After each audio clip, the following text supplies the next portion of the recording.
punong barangay na nandito. Maraming salamat sa Bulaklak.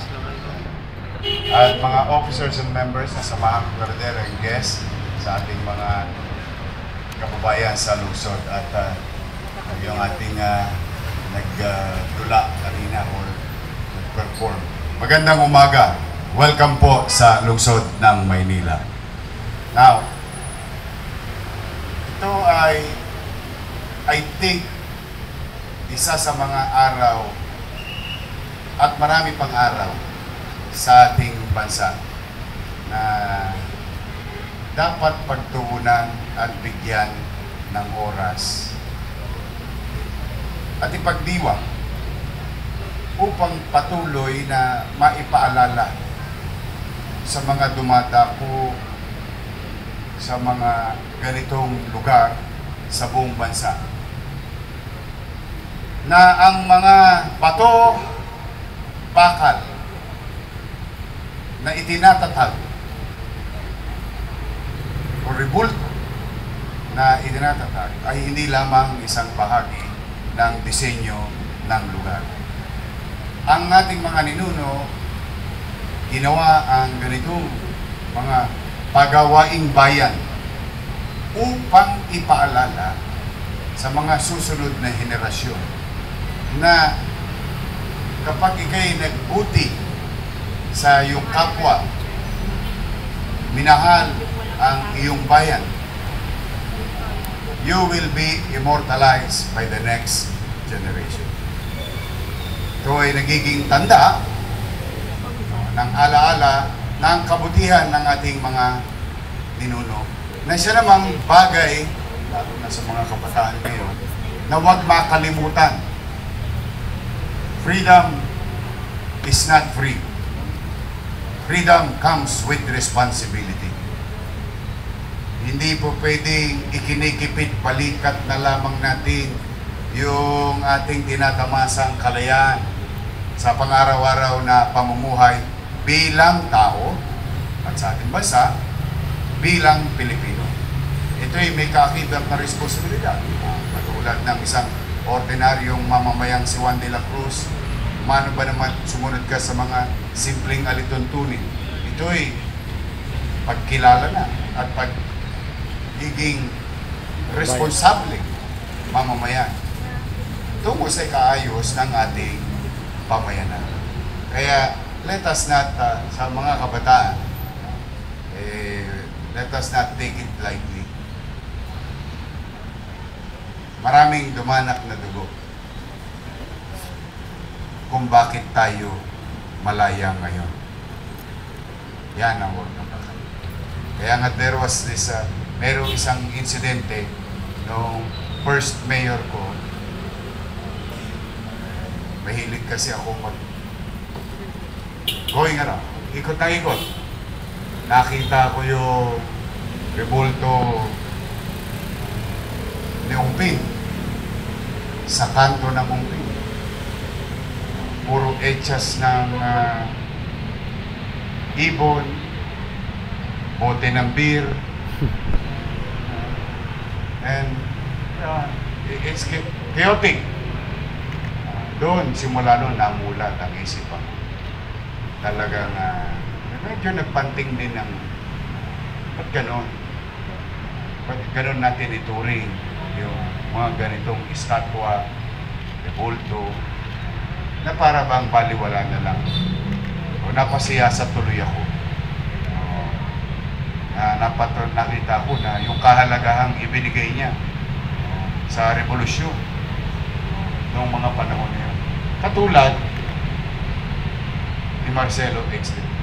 So ito sana ay maging normal na gawain sa buong bansa, sa bawat syudad, sa bawat mamamayan. Patuloy na natin kilalanin ang kagalingan at patuloy natin ipalaganap yung kagalingan ng ating mga ninuno. Now, pangalawa at panghuli,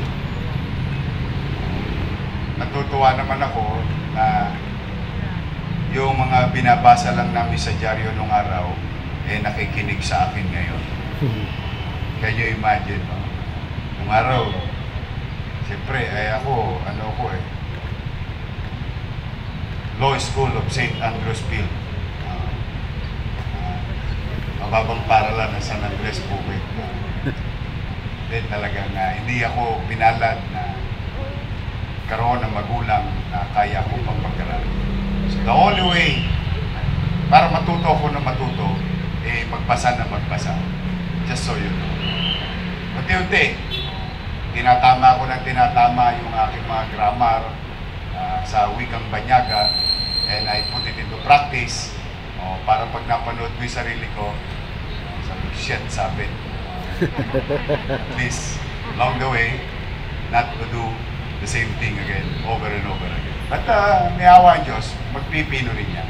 But, you know, ba't ko yun ikinukwento?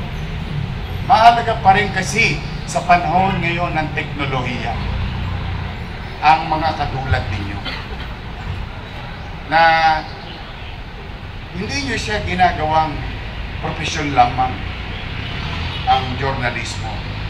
Hindi nyo lang siya ginagawang career. Ginagawa nyo rin na responsable ang inyong gawain para sa kaayusan at gabay ng ating mamamayang nagbabasa ng inyong mga isinulat. Nowadays, mind you, ngayong oras na ito, habang kinikilala natin ang kagalingan ni Marcelo X. del Pilar, may ipinanganganak na media. Media daw siya. What you call self-proclaim. Uso ngayon ng mga self-proclaim na 5-5. Everyone can be the so-called reporter ako. Media ako. Nawala na ng saysay. Para bang ang tao magpupubli sa isang icon or what you call beat in technology and call himself a writer, herself a writer, pero nakakubli.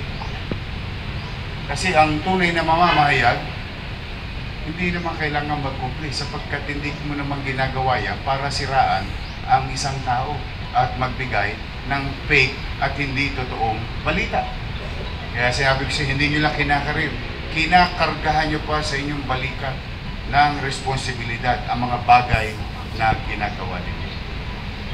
Ngayon, 5-5. Maya-maya nga, sabi ko sa inyo, baka may bagong account na naman.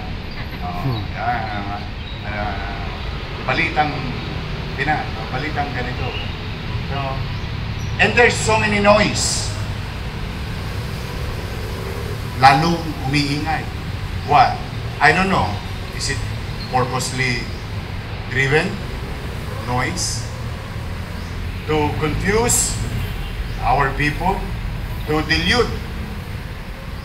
Yung palabnawin yung tunay na sitwasyon. And if I may borrow Marcus Aurelius said in a movie, are you not entertained?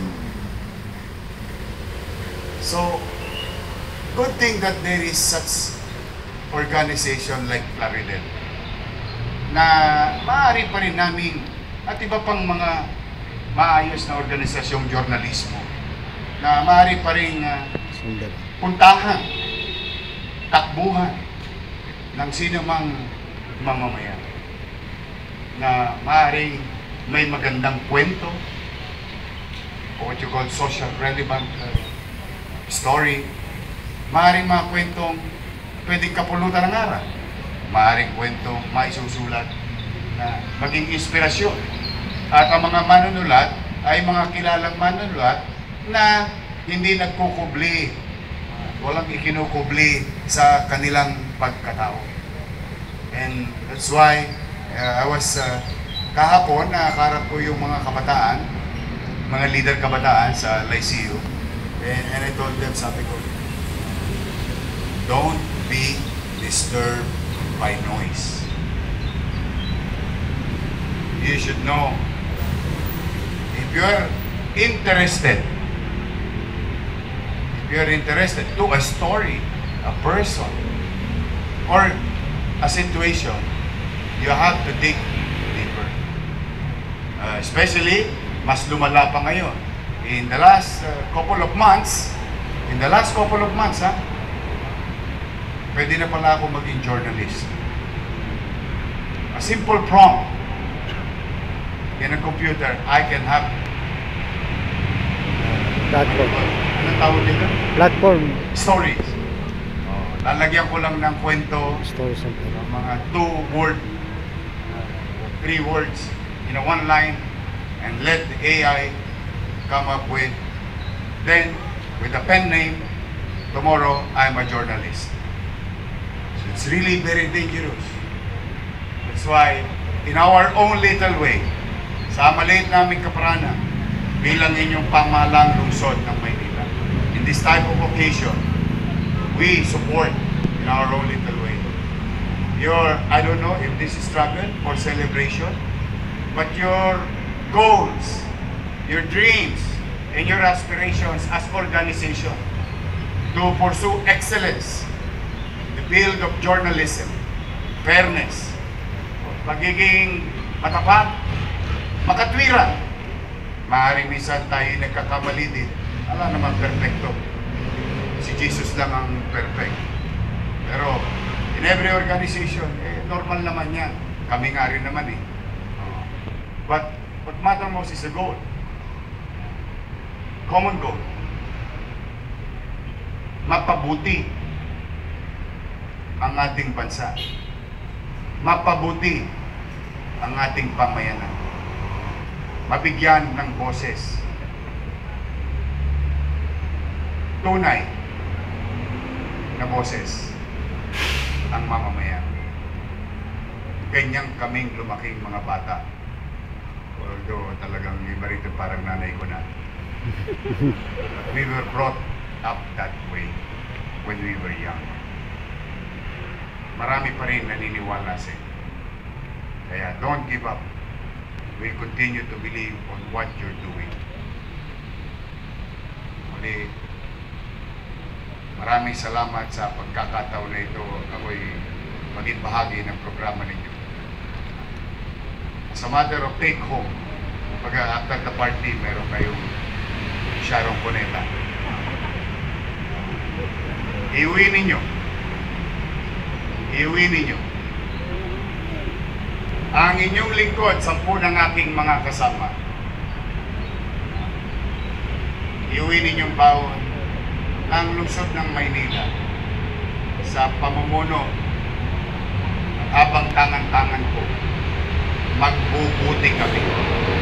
Hindi kami perfecto. Sasablay ako minsan. Mauuntog ako minsan. But we will not stop pursuing better things. Sa ikabubuti at ikatataas ng antas ng pamumuhay ng bawat pamilyang Manileño dito sa ating lungsod. Yan ang supli ko sa inyo sa pagbibigay ninyo ng pagkakataon sa isang bata. Pag-ingat kayo, inom kayo ng maraming vitamins, palakas kayo. Yung iba sa inyo para kumukunti na lang ang mga birthday.